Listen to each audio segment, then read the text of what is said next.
Captain John Taylor clutched his canteen, the metal cold against his palm. His eyes, the blue of a winter sky, reflected the bleak landscape around him.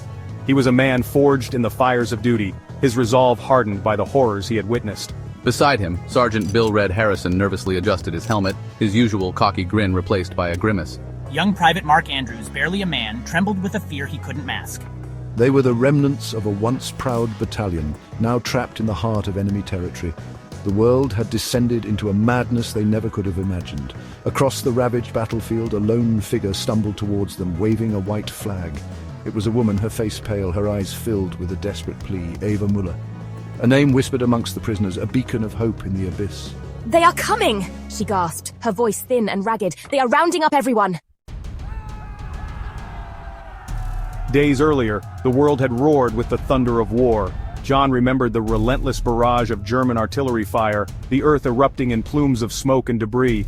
He had fought with the ferocity of a man defending his home, his every breath a prayer for his men. But the enemy had been relentless, their numbers overwhelming.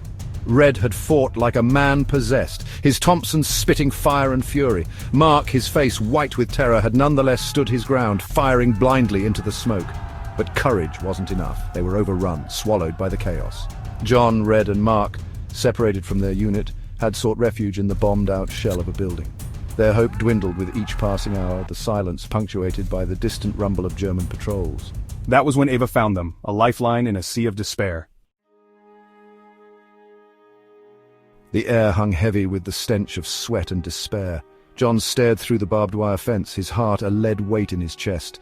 The camp stretched before him, a testament to inhumanity. Wooden barracks, more like stables than shelters, lined the dirt yard. Gaunt figures shuffled about, their eyes reflecting a chilling emptiness. This was no prisoner of war camp, this was a place where hope went to die.